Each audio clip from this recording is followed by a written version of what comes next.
नमस्कार. आजच्या बातमीपत्रामध्ये तुमचं सर्वांचं स्वागत आहे.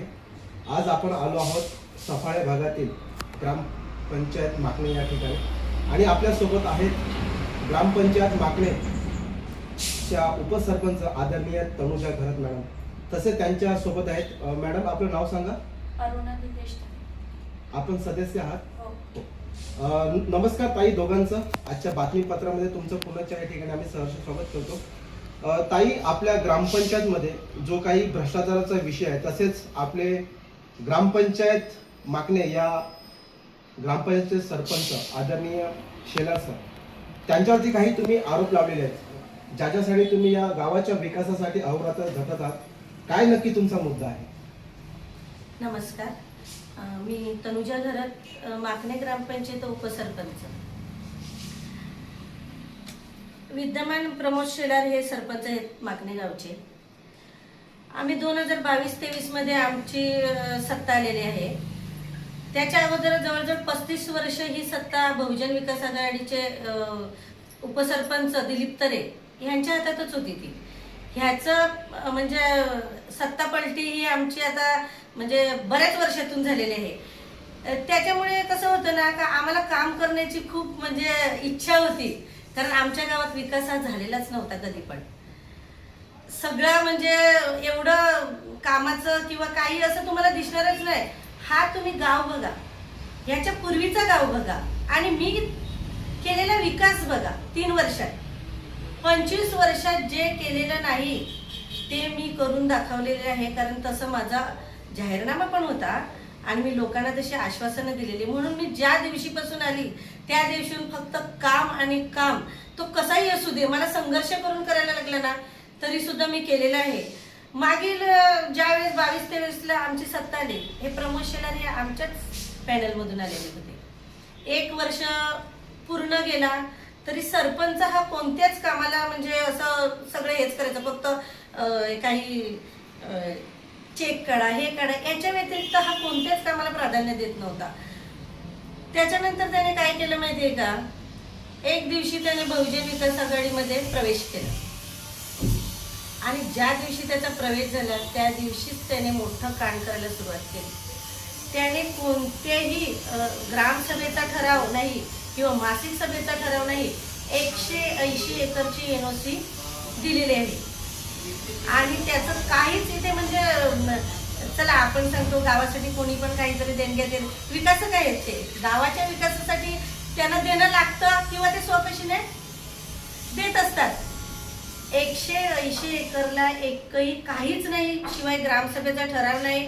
हाच प्रश्न मी ग्रामसभेत पुन्हा विचारला आणि मासिक सभेत पण विचारला की हा ठराव आपला झालेला होता का. मी सर्व सदस्यांना विचारला, या सदस्य मॅडम आहेत अरुणा तरे, यांना विचारा हा ठराव झालेला होता का, तुम्हाला माहिती आहे का 180 एकरचा ठराव झालेला होता का आपला.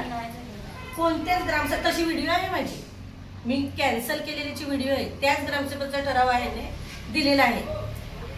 मग एवढं समजा ह्याचं प्रेम कसं काय बरं जागतं, ह्याची रिलेशन कशी आहेत आणि हे खिसे कोणी भरले, एवढा साधा सुद्धा माझा त्याला प्रश्न आहे. शिवाय हा प्रत्येक कामात अडकाठी घालतो. प्रत्येक छत्रपती शिवाजी महाराज असो, भगवान बिरसा मुंडा गार्डन असो, स्टेज असो, रस्ता असो, जे विकास झाली त्या प्रत्येक विकासाला याने अडथळा घातलेला आहे. म्हणजे त्याने कसं केलंय, तो समोर येत नाही, तो फक्त CEO ना BDO ना लेटरबाजी करतो. इथे येण्याची म्हणजे तो येतच नाही का समोर का हे काम बंद करा.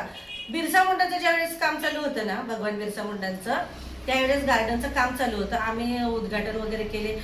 परेड सर आलेले, ते आपल्या एकता परिषदचे अध्यक्ष आहेत ते आलेले इथे, त्यांनी त्याचं उद्घाटन केले. त्याच दिवशी ह्याने तिथे नोटीस लावली का हे बेकायदेशीर गार्डन आहे भगवान बिरसा मुंडांचं, इथे गार्डन होणार नाही. पण त्यावेळेस मी पोलिसांना पण ठराव वगैरे दाखवले आणि ते गार्डन बांधायला मी स्टार्टअप केला, कारण माझ्याकडे त्याचा ठराव होता, तो ग्रामसभेचा ठराव होता. आणि त्या ग्रामसभेला 156 लोक होती. 156 लोकांमधून जे आमचे आदिवासी बांधव असो, काही असो, ह्या सगळ्यांचे मिळून हा गावाचा ठराव आणि कोणी गावकरी नाही ना आले अडवायला. एकटा सरपंच आला जो की पेसा ग्रामपंचायतचा सरपंच आहे, त्याने त्या भगवान बिरसा मुंडा गार्डन बांधायला मोठं नेतृत्व करायला पाहिजे होतं, अपेक्षा होती ती, पण याने काहीच केलं नाही. उलट तो सांगतो का हे अनलिगल आहे, इलिगल आहे. तरी पण सुद्धा मी गार्डन बनवलं. मॅडम, पेसा कायद्या अंतर्गत येत आहे. भारतीय संविधानानुसार अधिकार आदिवासी समाजाला ही जी जागा भेटलेली आहे सरपंच, थेट सरपंच, त्याच्यामध्ये तो व्यक्ती आपला सरपंच हा आदिवासी समाजाचा असून सुद्धा आदरणीय क्रांतीवीर बिरसा मुंडा यांचं स्मारक बांधण्यास का विरोध करत होता? त्याला पण कारण आहेत बघा. हा मी मागेच त्याची एक न्यूज ऐकली, त्याच्यात तो बोलला मी आदिवासी समाजाचा आहे. मला त्याला हाच प्रश्न विचारायचा आहे का तू आदिवासी समाजाचा सरपंच आहेस ना, पेसामधून निवडून आलाय. आज तू भगवान बिरसा मुंडा म्हणजे हे क्रांतीवीर आहेत, जे आदिवासी बांधवांसाठी त्यांनी मोठा लढा दिलेला आहे. आणि हे जे पेसामधून तुम्ही निवडून येत आहेत, हे कशामुळे येतात? त्यांनी ते अधिकार मिळवून दिलेत म्हणूनच ना. तुम्हाला जर अधिकार एखादा क्रांतीवीर देतोय आणि त्याला तुम्ही सांगतात का इथे स्थान नाही भेटणार गावाच्या नाक्यावर, त्याचं मूळ कारण काय माहितीये का? जे त्याच्या मागे आहेत, समजा आता त्यांनी जे प्रवेश केलाय, आता समजा आमच्या आगरी समाजाचे हे करा, ह्यांना काय गावाला समजावून द्यायचं होतं का ही पेसा ग्रामपंचायत आहे ना, पण ह्यांचं त्यांच्या फ्रंटला नको, कुठे पण बांधा, डोंगरीवर बांधा, कुठे मागे बांधा, पण नाक्यावर नको का, तर त्यांचं वर्चस्व होईल अशी इच्छा होती. आणि त्याला त्याने हे दिलं, प्रोत्साहन दिलं. मॅडम, एक हाही आरोप होत आहे की आपण प्रत्येक मासिक सभेमध्ये स्वतःच्याच मतानुसार या ठिकाणी ठराव पारित करायचे आणि स्वतःचा मनमानी कारभार करायचा, असं त्या सरपंचाचा आरोप आहे. तर मॅडम, तुम्ही सांगा, तुम्ही या ठिकाणी सदस्य म्हणून आहात, असा काही कृत्य प्रकार आपल्या ग्रामपंचायतीमध्ये मासिक सभेमध्ये झालेला आहे का? नाही, तसं सगळ्यांनी म्हणजे सांगितलेलं की काम करायचं, असं म्हणजे सगळे बोललेले की करायचं, त्यांचं एकटीचंच नव्हतं मग. ओके, त्यावेळेस तुमचं सर्व सदस्यांचं मत होतं, तसेच त्याच्यासोबत ग्रामसेवक सुद्धा यांचं सुद्धा मत असेल. मग असं कधी झालं होतं की मॅडमने स्वतःच काहीतरी असं बनाव बनवून स्वतःच्या हितासाठी किंवा स्वार्थापोटी असं कोणतं काम ठराव मजुरीने केलेलं आहे, असं काही प्रकार आहे? नाही नाही, असं काहीच नाही, सगळ्या मिळूनच झालेलं आहे. तसेच मॅडम, मला तुम्हाला दुसरा प्रश्न करायचा आहे की त्यांचं हे मत आहे की मॅडमने विकासाच्या नावाखाली ग्रामपंचायतचं लेटर हेड हा बनावट बनवलेला आहे. हा खोटा प्रकार आहे की खरा प्रकार आहे? काय प्रकार? खोटा आहे हा. मॅडम, तुम्ही याबद्दल काय म्हणता? याच्याबद्दल आता तुम्हाला उत्तर देतं. आज हा सरपंच म्हणजे तू 10वी शिकलेला आहेस ना, सुशिक्षित सरपंच म्हणून आम्ही पण निवडून आलेला होता. कारण एवढ्या वर्षात 7वी पासच्या वर सरपंच आलेलाच नव्हता. आम्हाला पण एक मोठा अभिमान वाटत होता की जर आमचा सरपंच सुशिक्षित आहे, असं वाटलं नव्हतं की ह्याला काही वाचता येते की नाही, हा म्हणजे डोळे मिटून सह्या करतो. आता बघा, माझा जो हे आहे लेटर हेड हा वैयक्तिक आहे. माझ्या लेटर हेड फक्त ग्रामपंचायत माकणेची मी उपसरपंच आहे, पण मी माकणे ग्रामपंचायतीच उपसरपंच आहे, म्हणून मी माझ्या लेटर हेडवर माकणे ग्रामपंचायतचं सरपंच उपसरपंच असंच टाकणार ना. पण लेटर हेड तपासा ना तुम्ही, ग्रामपंचायतचा लेटर हेड हा वेगळा आहे आणि माझा वैयक्तिक लेटर हेड हा वेगळा आहे. मी एक लोकप्रतिनिधी आहे. जर सरपंच त्याला कुठे काम करायला हे करत नाही तर मी विनंती अर्ज करू शकते ना. मी करू शकते की नाही हा प्रश्न मी तुम्हाला पण विचारते. पण मी ग्रामपंचायतच्या शिक्क्यावर कोणताही म्हणजे आदेश उपदेश केलेला नाही मिळत आणि मी फक्त विनंती अर्ज कोणालाही केलेले आहेत आणि मी कोणाला म्हणजे असं का बाबा हे केलंच पाहिजे, नाही हे झालंच पाहिजे, हा प्रकार माझ्याकडून घडला पण नाही. तो सांगतो, एक त्याने ते न्यूजमध्ये टाकलेलं होतं त्या रेवती बिल्डर्सला. तुम्ही ते रेवती बिल्डर्सला जो मी लेटर दिलंय त्याच्यात मी काय लिहिले माहितीये का? मी लिहिले का आमच्या ग्रामपंचायतचे तुम्ही रहिवासी आहात, तुम्ही 3 वर्ष झाली, तुम्ही 2 ते 3 वर्ष झाली तुम्ही घरपट्टी भरलेली नाही मिळेल. आमचा एकमेव माध्यम असं आहे की आम्ही ग्रामपंचायतीची सुधारणा ही स्वनिधीतूनच करू शकतो. बाकीचे निधी आम्हाला म्हणजे येतात पण त्याच्याने होणार नाही. आणि जो स्वच्छता आहे किंवा गावाचं पाणी आहे ह्याच्यासाठी बिलं पण भरावी लागतं. तर तुम्ही ती 3 वर्षाची थकीत घरपट्टी भरा आणि ती पण आमचे कर्मचारी सुट्टीच्या दिवशी पण येतील, आमच्या कर्मचाऱ्यांना सहकार्य करा, हे विनंती अर्ज तिकडे टाकलेला आहे. ह्याच्यात मी काय गैर केलं? मी असं बोलली का मी स्वतः येईल आणि वसुली करीन? नाही ना. मी काय बोलली, आमचे कर्मचारी येईल, माझा जो अधिकारच नाही मिळत, मला वसुली करण्याचा अधिकार आहे का? नाही ना, मी तिथे स्पष्ट लिहिले. मग हे वाचत का नाही? मी अधिकाऱ्यांना पण विचारते का ज्यावेळेस माझ्या फायली पुढे जातात त्यावेळेस तुम्ही हे वाचत की नाही? तुम्ही विनंती अर्ज केलाय ना. आणि मला असं थकीत, मी लोकप्रतिनिधी आहे तर मला माझ्या गावाचा विकास करायचा आहे, तर मी सांगू का नको? जर सरपंचाला काहीच पडलेलं नाही, म्हणजे त्याला काय गावाचा विकास हो न हो आपलं पोट भरते ना. खोटे एनओस्या देऊन काही करून तुमची पोटं भरतात, पण मला पोटं भरणारा सरपंच नकोच पाहिजे ना. तू पोट कशाने भरशील? जेवणाने भर, गावाचा पैसा खाऊन नको भरू. मॅडम, या ठिकाणी आपण सांगितल्याप्रमाणे की ज्या वेळेस तुमची सत्ता या ठिकाणी आली, तुमची या ठिकाणी सत्ता आली, त्या पॅनलमध्ये आदरणीय आताचे विद्यमान सरपंच प्रमोद घरत सर सुद्धा होते, प्रमोद शेलार सर सुद्धा होते. मग जे तुम्ही जाहीरनामा, जो तुमचा विकासाचा जाहीरनामा होता, तो घेऊन आता तुम्हाला जो लोकांनी विश्वास दाखवलेला आहे त्यानुसार तुम्हाला आता हे विकासाची कामं करायला तुम्ही सुरुवात केलेली आहे. मग आता असं काय घडलं की त्याच्याने हा जाहीरनामाचे विकासाची कामं सुरू असताना आपल्या सरपंचाला अविश्वास दाखवा लागला? आता काय, मागील जी सत्ताधारी होते त्यांनी कोणताही विकास केलेला नव्हता. आज जो 3 वर्षात विकास होतोय ना, त्यांना खूप म्हणजे असं वाईटच वाटतं. कारण जे आपण करू शकलो नाही ती एक महिला किंवा त्यांचे सदस्य करू शकतात. आता मला तर ह्याच्यात तुमच्या म्हणजे समोर एक मीडिया समोर पण एक प्रश्न विचारायचा, जे सदस्य आमच्या पॅनलमधून निवडून आलेले त्या सदस्यांनी ही सत्ता येण्याच्या अगोदर भ्रष्टाचार, मागील उपसरपंचाने भ्रष्टाचार केलाय हे डायरेक्टली व्हॉट्सअपवर टाकून यांनी मतं मिळवली. बरोबर, निवडून आले तुम्ही, पण तो भ्रष्टाचार काढायचा कोणी? तुम्ही एकट्या मीच काढायचा का? तुमचे अधिकार आहेत की नाही? ह्यांची काय सेटिंग झाले ते मला सगळे सेट होणारच झाले मला वाटतं.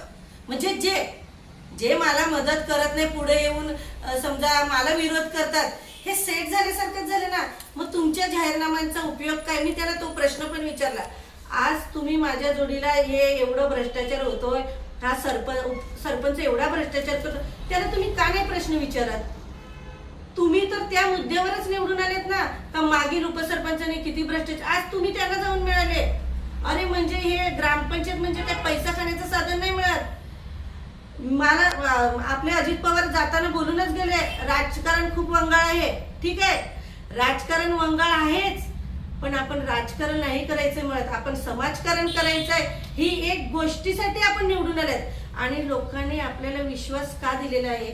आज साध्या सुद्धा मताने आपण आलेलो नव्हतो, आम्ही 150+ मताने आलेलो आहेत. म्हणजे लोकांनी आम्हाला चांगला कौल दिलेला. का दिलेला? तर ह्या भ्रष्टाचारांच्या विरुद्ध लढण्यासाठी दिलेला. त्यांना माहिती होतं की गाव खूप लुटलेलं आहे आणि 25-30 वर्षात गावाची खूप वाट लागलेली, हे सगळ्यांना कळतं. पण ते काढायचं कोणी? जे सदस्य आमच्या पॅनल मधून आले त्यांनी तर एक शब्दाने बोलायचं. आजही पर्यंत आणखीन 2 सदस्य आहेत, एक शब्दाने सुद्धा बोलत नाही, किंवा मी जिथे काम करते तिथे ते हजर सुद्धा राहत नाही. का? ते हे सगळं सेट झालेले आहेत. असंच मला त्यांच्यावर पण आरोप करायचा आहे. सर, मला सांगा, तुमचं नाव काय?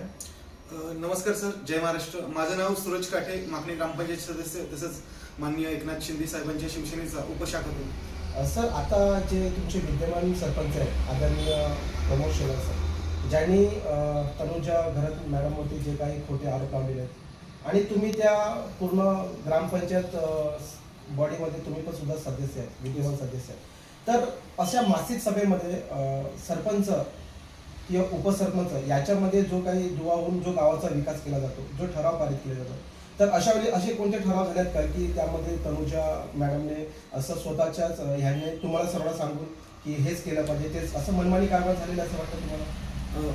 जे काय असतं ठराव ते मासिक सभेतच होतं आणि तिकडे सर्व उपस्थिती असतात सर. त्याच्यामध्ये ग्रामसेवक असतो, सरपंच असतो, उपसरपंच असतो, सर्व सदस्य असतात आणि त्यानुसार तो ठराव पारित होतो आणि तो ठराव सर्वानुमतेच मंजूर असतो सर. जसं की आता गार्डन झालं, जसं की आता स्टेज झालं, जसं की आता आरो झालं, परंतु ते सर्व ठराव पारित होऊन सुद्धा त्याच्यानंतर त्यांनी ती क्रिया केलेली आहे की त्यांना अडथळा निर्माण करा किंवा काहीतरी त्यांचं काम थांबेल असं कृत्य करा, असं सर होत असतात सर.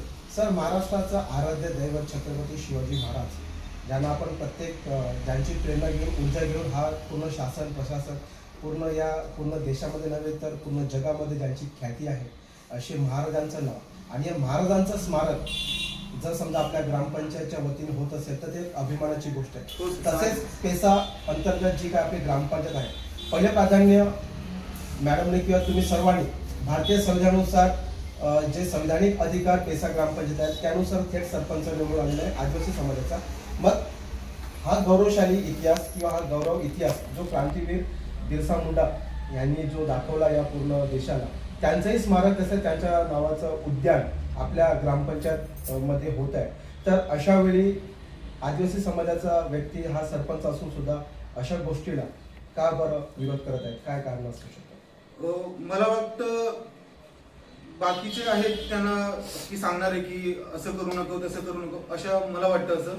परंतु सर एक खंत वाटते की माझ्या समाजाचा असून सुद्धा, आदिवासी समाजाचा असून सुद्धा जर पुढाकार घेत नसेल अशा गोष्टीला की जेणेकरून ज्यांनी आपल्यासाठी लढा दिला, ज्या क्रांतीवीरांनी, जे भगवान बिरसा मुंडा त्यांनी लढा दिला आपल्या समाजासाठी, असे पुढच्या पिढीला करावे अशी त्यांची आज मागण्यामध्ये आपण प्रतिमा उभारणार होतो. पण काही लोक आहेत की मोजकीच लोक आहेत की त्यांना म्हणजे सपोर्ट करत नाही किंवा त्यांना आता जो वर्ष आहे 2025-26 त्यामध्ये क्रांतीवीर बिरसा मुंडा यांची 150वी जयंती पूर्ण या जगामध्ये साजरी झाली. आणि अशा वेळी जर तुम्ही एक उपक्रम घेतला असेल की एक त्यांचं आदर किंवा त्यांचं प्रेरणा घेऊन आपण या ठिकाणी त्यांचं स्मारक बांधूया, जेणेकरून तो भविष्यामध्ये आपल्या समाजाला एक प्रेरणा देईल, एक आदर्श असेल. मग आपल्या सरपंचांनी हा केलेला अपमान नाही का असं वाटतं का तुम्हाला? हो सर, साहजिकच आहे की आपल्या म्हणजे आदिवासी समाजाचा सरपंच असून सर त्यांनी पुढाकार केला पाहिजे होता. पण माननीय तनुजा बबन घरत ह्या मॅडमनी पुढाकार घेऊन एक आदिवासी समाजाला कुठेतरी पुढे आणण्याचा प्रयत्न केला आहे. परंतु त्या प्रयत्नाला माननीय सरपंच साहेबांनी थोडासा गालबोट लावलेला आहे. परंतु मला असं वाटतं की त्यांनी असं करावं नाही, कारण की ही गोष्ट तुमच्याकडून घडायला पाहिजे होती. ती आज मॅडमनी पुढाकार घेऊन करायला लावली होती, परंतु त्याला थोडंसं गालबोट लागलेलं आहे. मॅडम, आता एवढं गंभीर आरोप तुमच्यावरती केलेले आहे, मग यापुढे तुम्ही त्यांच्याबद्दल तक्रार कुठे केलेली आहे का?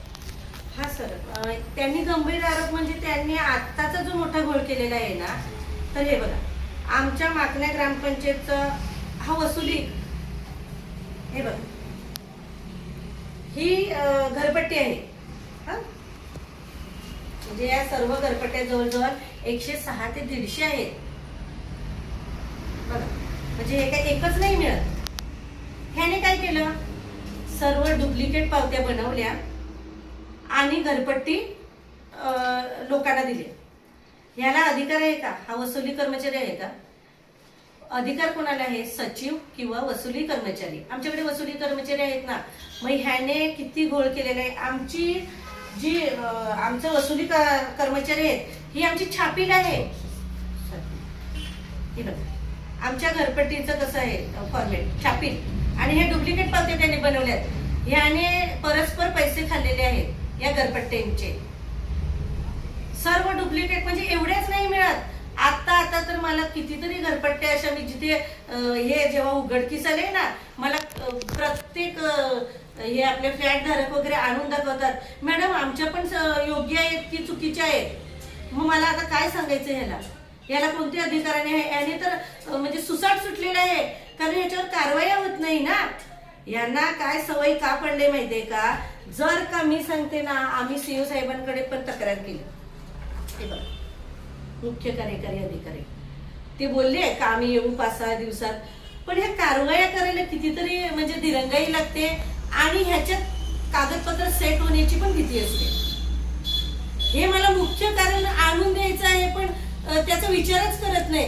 तसंही आम्ही पोलीस अधिकाऱ्यांकडे पण तक्रार केलेली आहे, त्यांनी पण पुढाकार घेऊन इथे भ्रष्टाचार झालेला आहे ना, पैशाचा घोळ आहे. अरे आता जर गळ्यापर्यंत आलंय तर ते पूर्ण जाईपर्यंत गाव विकलं जाईल ना. तुम्ही भ्रष्टाचार हा एवढा उघड करतो, तुमच्याकडे पुरावे देतो, मग पोलिसांनी पण का माघार घ्यावी? तुमचे अधिकार आहेत त्याचा का नाही तुम्ही वापर करत? तुम्ही चांगल्या कामासाठी किंवा एक शासनाचा पैसा म्हणजे शासनाच्या पैशाचा कुठे अपहार न होण्यासाठी तुम्ही पुढाकार घ्या ना. तुम्ही इतर गोष्टीत फटकन येतात, कोणाला जरी काही केलं न केलं त्याचा प्रूफ न करता त्याला अटकावू शकतात तुम्ही, बरोबर आहे ना? मग तुम्ही जे तुम्हाला आम्ही प्रूफ देतो तरी सुद्धा का थांबतात तुम्ही? शासनाची तुम्ही बोलते प्रशासन करेल, अरे प्रशासनाचं कारवाया व्हायला वेळ लागतात. मी मागील उपसरपंच दिलीप तरे ह्याच्याकडे म्हणजे भ्रष्टाचाराची फाईल टाकली, त्याच्यासाठी मला 3 वर्ष लागलेली आहेत. मला माहिती आहे ते लेटच होत आहे सगळं, कारण इथे सगळे सेट होत असतात. माझा हा गंभीर आरोप पण आहे, कारण तसं माझ्या बाबतीत घडलेलं पण आहे. आता तुम्हाला मी सांगते, मागील उपसरपंच दिलीप तरे याची मी धर्मादायुक्तकडे आमच्या मंदिराचं एक प्रकरण होतं, त्याच्यात मोठा भ्रष्टाचार आहे. म्हणजे ह्या मंदिराच्या बाजूला एक हॉल पण आलेला होता 15 लाखाचा. तिथे तुम्हाला हॉल दिसतो का कुठे? जो हॉल कोणता होता माहितीये का? पर्यटन स्थळ मधून तो ह्याच्यातून आलेला पर्यटनासाठी, तो हॉलच नाही मिळत. बरोबर, ते 15 लाख कुठे गेला, तो कुठे हॉल कोणाला काही दिसतच नाही.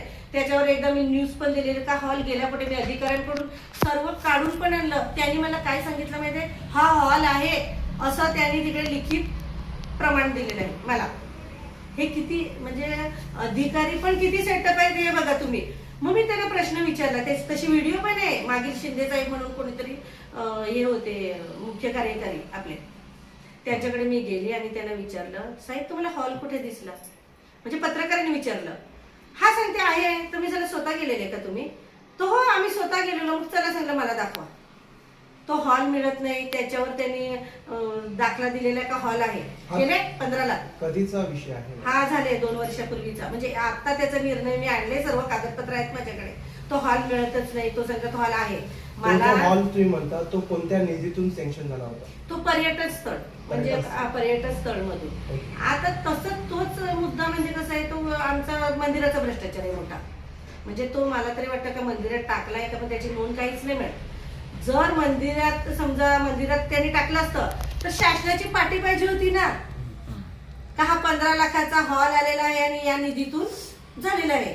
असं कोणतीही पाटी तुम्ही जाऊन बघा त्या मंदिरात. ह्याच्यासाठी मी धर्मादायुक्ताला हे केलं का ही ट्रस्ट आहे का, ते बोलतात. म्हणजे ग्रामसभेत हे प्रश्न आलेले होते. हे माझा प्रश्न नाहीच, हा ग्रामसभेत लोकांचा प्रश्न होता का ह्या मंदिराचा हिशोब का नाही होत अद्याप. मग मी तो विषय मी ग्रामसभेत मांडला का ह्या मंदिराचे ट्रस्टीज कोण आहे. तर त्यांच्याच एक म्हणजे मागील उपसरपंचाची बहीण आहे, ती सदस्य आहे आताची ग्रामपंचायतची. तिने मला एक रिसीट दाखवले, हे बघा ही ट्रस्ट लिगली आहे. मग आम्ही काही गप्प बसलो, आता लिगली आहे तर काय करणार. पण मला तरी वाटतच होतं का काहीतरी चूक आहे, कारण त्यांना ट्रस्टकडून हिशोब पाहिजे होता. तर म्हणजे लोकांना ग्रामस्थांना हिशोब पाहिजे होता. तर ते काय बोलले, ग्रामस्थांना हिशोब पाहिजे ना तर मंदिरात यायचं, ही ट्रस्ट लिगली आहे. मग मला तसं वाटतच नव्हतं, कारण हिशोब काही भेटतच नव्हता. आज 19ला मंदिराचं उद्घाटन झाले. 19 ते 26 या काळात कधीही हिशोब दिलेला नाही. आणि जवळजवळ 90 ते 1 कोटीचं तो मंदिर आहे. तुम्हाला वाटतो का? म्हणजे तुम्ही स्वतः जाऊन बघा तिकडे, ते वर्गण्यांचं आहे. बाकी मग 15 लाख कुठे गेले हॉल? जर त्यांना वाटत असेल का हॉल त्याच्यात टाकलाय, मग तो 15 लाखाचा हॉल कुठे टाकला त्याने? मला हा पण प्रश्न आहेच ना. मग मी गेले धर्मादायुक्ताकडे, तिकडून माझी एक केस चालू झाली. त्याच्यात आता निर्णय आला तो, म्हणजे झाला 1 महिना झाला निर्णय येऊन. त्याच्यात तिथून डायरेक्टली लिहून आलं की ही ट्रस्ट खोटी आहे, कुठची ट्रस्ट मिळत नाही. हा या खजिनदाराकडून, खजिनदार म्हणजे मागील उपसरपंच, याला 32 लाखाची वसुली लागलेली आहे. पण मला 32 लाख पण नको आहेत, मला 1 कोटीचा हिशोब पाहिजे. मी पुन्हा पुढे त्याचं पुढच्या कोर्टात गेले का हा हिशोब 32 लाखाची वसुली नाही मिळत. हा पुरा मला 90 ते 1 कोटीचा, कारण तो गावकऱ्यांचा प्रश्न, माझ्या ग्रामस्थांनी हा श्रद्धेचा विषय आहे. प्रत्येकाने जवळजवळ म्हणजे बिल्डरांनी पण 5-5 लाखाच्या देणग्या तिकडे लिहिलेल्या आहेत.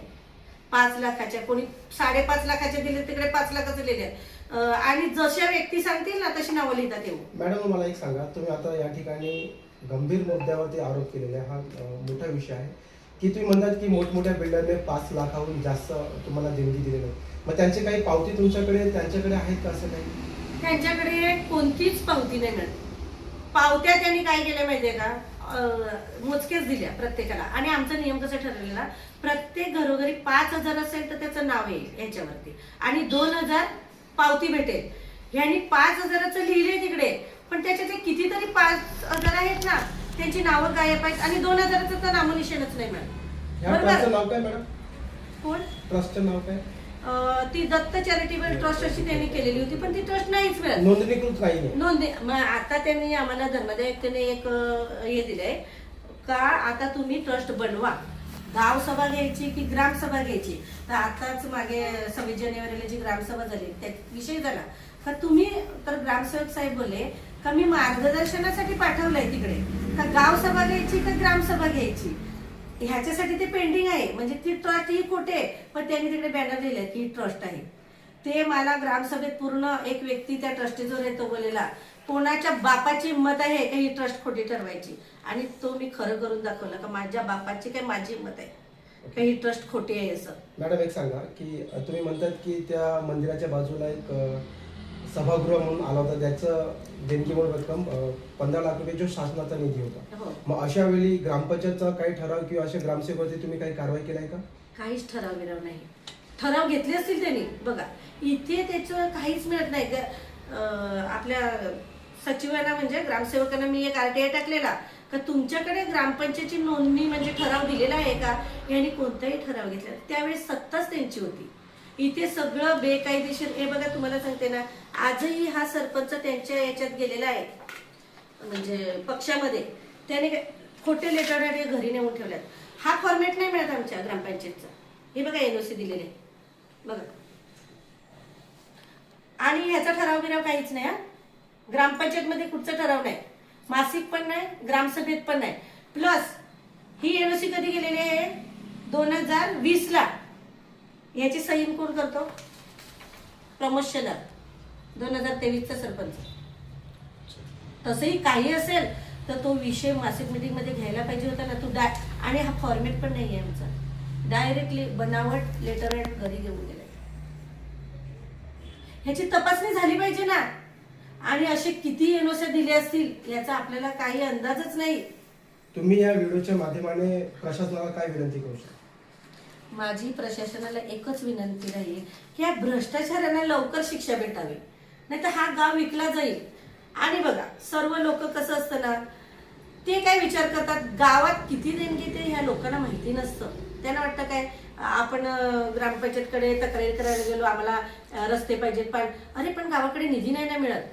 पण हा निधी राहील कसं काय, सरपंच इथून त्याच्या खिशातच भरतोय. मला हेच विषय म्हणजे सर्व प्रशासनाला विचारायचं आहे का हे तुमचं जर बंधनं नसतील कोणतेही, इथे अधिकारी पण सेट झालेले असतील तर कोणत्याच गावाच्या विकासाला म्हणजे कधीच चालना भेटत नाही. आणि जर का एखादी प्रामाणिकपणे कोणती येईल म्हणजे व्यक्ती काम करावं अशी इच्छा असते, त्याला तुम्ही दाबण्याचा प्रयत्न करण्यासाठी अनेक केसेसमध्ये गुंतवण्याचा प्रयत्न करतात. त्यांच्या कामाला किती अडथळे देतात तुम्ही, ह्याचा विचार तुम्ही स्वतः अधिकारी लोकांनी कागदपत्रांनी तपासावा. फक्त कोणी सांगतंय आणि तुमचे अधिकारी येऊन इकडे लिहून जातात, पण ते कसे लिहितात किंवा त्याच्यावर पुरावे आहेत की नाही. प्रोसिडिंग तपासा, स्टेटमेंट तपासा, कॅशबुक तपासा. एवढ्या खोलात जातच नाही. तुम्हाला आयतं भेटते आणि ते लिहून तुम्ही पुढे पाठवतात, त्याच्यावर विचार करणारे पण ते खोलात जात नाही. मी तुम्हाला माझ्यावरूनच सांगते, माझी जी केस चालू आहे, माझ्या केसवर काय भरलेलं आहे तुम्हाला सांगते. माझ्यावर कोणती केस केलेली आहे त्यांनी का, मी ती रेवती बिल्डर्सला विनंती अर्ज म्हणजे विनंती अर्ज नाही केला का, घरपट्टी वसुली केली. जी घरपट्टी अगोदरच लागलेली आहे ना, मी वसुली करणारी कोण आहे. जी थकीत घरपट्टी होती तिथे मी त्या लेटरमध्ये लिहिले का माझ्या कर्मचाऱ्याने सहकार्य करा, माझे कर्मचारी येतील आणि त्यांना सहकार्य करा काही घरपट्टी भरायचं. का तर तो एकमेव माध्यम आहे आमच्या गाव चालवण्यासाठी. स्वनिधी, ग्रामपंचायतचा निधी म्हणजे कर, हा एकमेव माध्यम आहे का गाव त्याच्यात आपण सुधारवू शकतो. बरोबर. तर त्याला त्याने काय वळण दिलं, मी खंडणी वसूल करते. अरे पण अधिकाऱ्यांनी पण वाचा ना, मी तिथे विनंती अर्ज केलाय आणि मी लोकप्रतिनिधी आहे तर मला तेवढा तर अधिकार तरी द्या ना. मग मला कशाला सांगतात. मग मी एक दिवशी मला एक अधिकारी असे बोलले का मॅडम तुम्ही महिला संघटिका टाकले, म्हणजे शिवसेना महिला संघटिका मी आहे बोईसर विधानसभेची, तुम्ही फक्त उपसरपंच टाका ना. आता साहेब सांगितलं मी उपसरपंच टाकलाय, हात तर गोंधळ झालाय, त्याच्यावर तर केस आहे माझ्यावर, मग मी उपसरपंच आहे का नाही ते तुम्हीच सांगा. मी हा प्रश्न पण त्यांना केला. परत दुसरा एक छत्रपती शिवाजी महाराज बांधले म्हणून. हा छत्रपती शिवाजी महाराजांना कितीतरी अभिमानाची गोष्ट आहे. अरे ज्या राजांनी पूर्ण महाराष्ट्राचे सातबारे घडवले त्या महाराजांना तुम्ही 4 फूट जागा नाही देऊ शकत. ह्या गावाची शोकांतिका मी सांगेल, ज्यांनी विरोध केलाय त्यांच्यासाठी सांगते. विरोध हा फक्त 17 जणांनी केलेला होता, ते पण एकाच फॅमिलीतले, बरोबर. एका म्हणजे बायको मुलगा सगळे साईन, अशा 17 जणांच्या साईनने तो अर्ज आलेला होता ग्रामपंचायतला. ग्रामपंचायतला अर्ज आला म्हणून सरपंचाने माझ्या विरोधात केस केली. आणि जेव्हा मी बोलली की ही अफजल खानाची औलाद आहे कोण, तेव्हा मला ग्रामसभेत का आम्ही अफजल खान आहोत का. अरे जे महाराजांच्या विरोधात आहेत तर तुम्ही अफजल खानच आहेत मी सांगते. आणि त्याच्यासाठी मला लाज नाही वाटत सांगायला, कारण महाराजांचे विचार जे आपल्या पुढच्या पिढीला भेटावे हा उद्दिष्ट आमचा होता. आज छत्रपती शिवाजी महाराज आमच्या गावात आहेत. प्रत्येक येणारी बाहेरची व्यक्ती इथे नतमस्तक झाल्याशिवाय जात नाही. हा माझ्यासाठी मी सांगते ना अभिमानाची गोष्ट आहे. आणि त्याच्यासाठी माझा हातभार लागला हे मी खूप म्हणजे माझं मी सांगते ना माझी पुण्याई आहे ही. आणि मला आरोप आहे ना का माझं पद जाऊ दे महाराजांसाठी, तर माझी सगळी पदं गेली तरी चालतील. मी सांगते सगळे गेले तरी चालतील, पण मी असे कामं करणारच जी माझ्या समाजासाठी काय माझ्या पुढच्या पिढीसाठी हितासाठी असतील ती. मॅडम एक शेवटचा प्रश्न या ठिकाणी की आपल्या संदर्भात आपल्या पदासंदर्भात पालघर जिल्हा कार्यकारी मुख्य कार्यकारी अधिकारी यांनी एक पत्र काढलेलं आहे तुमच्या अगेन्स्ट, आणि जे काही हिअरिंग चालू केली आहे तर तो प्रकार काय आहे. ज्या वेळेस मी दिलीप तरेचा भ्रष्टाचाराची फाईल पुढे केली, पहिली फाईल माझी होती भ्रष्टाचाराची. तिथे ऑडिट झाली, समिती नेमली, सर्व झालं. ह्यांनी लगेच माझ्यावर केस केली काही ह्यांनी बेकायदेशीर कामं केलं, सरपंचाच्या वापरचा गैरवापर केला. पण मी कोणताही गैरवापर केला. जी कामं केली ती सरपंचाचा ठराव आहे ना, तिकडे तू साईन केलेली आहेस ना, त्या ठरावाची अंमलबजावणी मी केली. मी तुझ्या गैरवापर कोणताही केलेला नाही हे मी लिखित तिकडे लिहिलेलं आहे ना. पण माझं एकच म्हणजे ह्यांना पण अधिकारी जे आलेले होते त्यांनी ते वाचन का नाही केलं. मला एक ग्रामसभेचा पण मी ग्रामसभा घेतली असा पण माझ्यावर आरोप लावलेला आहे. जी ग्रामसभा त्याच्या अगोदरच्या ग्रामसभेत ह्या सरपंचानेच ठरवलेली होती, कारण आपल्या भगवान बिरसा मुंडांचा तिथे विषय आलेला होता ग्रामसभेत. तर सरपंच साहेब काय बोलले, आपण ना सगळे म्हणजे गावकरी जमा झाले पाहिजे या सभेसाठी, भगवान बिरसा मुंडांचा पुतळा आहे म्हणून त्यांनी पुढची ग्रामसभा हे केली 13/8ची. ही कोणी ग्रामसभा जाहीर केलेली सरपंचाने. 19/7ची काहीतरी ग्रामसभा होती ती. तेव्हा त्यांनी जाहीर केलं की आपण ग्रामसभा पुढची घेऊ, भगवान बिरसा मुंडांचा विषय आहे तर जरा संवेदनशील आहे ना, मग सर्व गावकरी जमले पाहिजे होते. याला काय झालं, मागील समजा उपसरपंच असतील कोणी असतील त्याच्या जोडीला ज्या दिवशी 13 तारखेची सभा यायची त्यावेळेस यांनी सभा घेण्याचं नाकारलं. पण त्याने अजेंडा पण काढलेला का सभा नाही होणार असं. मग आता अजेंडा ग्रामसेवकाने काढला का, कारण ती ठरलेली ग्रामसभा होती ना, लोकांनी त्याच्यासाठी सुट्ट्या टाकलेल्या होत्या आणि ती ग्रामसभा झाली. त्या ग्रामसभेचा विषय होता भगवान बिरसा मुंडा आपल्या गावात पाहिजे की नाही पाहिजे. सगळ्यांनी बहुमताने तो पास केला. आणि ह्याने मला काय सांगितलं का ग्रामसभा तू घेतली आणि माझं जे मी पोचपावती म्हणून असं हे पोच म्हणून सही केलेली ना ती सीयू कडे जमा केली. ह्याच्यानंतर मागील ग्रामसेवकांकडे मी RTI पण टाकले का तुम्ही ओरिजिनल दाखवा. ह्याच्यानंतर आता हे शिंदे साहेब आले तर एक दिवशी मी असंच कागदपत्र चालताना मला ते आढळलं का फक्त ग्रामसेवकाने अजेंडा काढलेला होता. मी RTI मार्फत तो अजेंडा मिळवला, त्याच्यात फक्त ग्रामसेवकाने सही केलेली आहे हे मी सिद्ध पण केलं. प्लस ग्रामसेवकाने तिथे लिहिलेलं होतं का मॅडमने ही पोच म्हणून दिलेली आहे, कोणताही अजेंडा त्यांनी काढलेला नव्हता. पण ही ग्रामसभा कोणासाठी होती? पैसा ग्रामपंचायतचं वर्ष म्हणजे भगवान बिरसा मुंडांचं आपल्याला बहुमताने हे करायचं होतं ना, स्मारक बांधण्यासाठी बहुमत घ्यायचं होतं, याच्यासाठी होती. मग तू का पळालास? आणि तू पळाला तर तू उद्या सांगतील मी आजारी होतो. तर त्या दिवशी 13 तारखेला आपला अमृत महोत्सव होता. तू सकाळी झेंडावंदनला आला आणि मग तू कुठे पळाला आणि तुला कोणी पळवलं? मग ही ग्रामसभा झाली, ही काही योग्य होती का अयोग्य होती? तुम्हीच सांगा. आणि मी एवढं पुरावे देऊन सुद्धा ही माझी फाईल मोठ्या नेत्यांना आणून तुम्ही पुढे नेऊन, तर ह्याच्यासाठी मी गप्प नाही बसणार. ह्याच्यासाठी माझं पण उपोषण राहील. तुम्ही जर तुमच्याकडे मी जर सगळे पुरावे देत असू आणि तरी तुम्ही मला सांगतील की म्हणजे बेकायदेशीर किंवा अरे पण पुरावे दिलेत ना, मी कोणती ग्रामसभा घेतलेल्या अजेंटेचं पण आहे किंवा मी विनंती अर्जाचं पण आहे, मी सगळे तुम्हाला पुरावे दिलेत, सरपंचाचे ठराव दिलेत, तरी सुद्धा तुम्ही मला सांगतात की मी सरपंचाचा गैरवापर केला. तर मी काम केलं म्हणून मी गैरवापर केला का? जे सरपंचाने करायला पाहिजे होतं ते मी करून काय मी चुकी केली का? मला गावाचा विकास करणं माझा अधिकार आहे की नाही? सरपंच जरी थेट जनतेतून आला तरी आम्ही प्रत्येक वार्डला फिरलेले आहेत.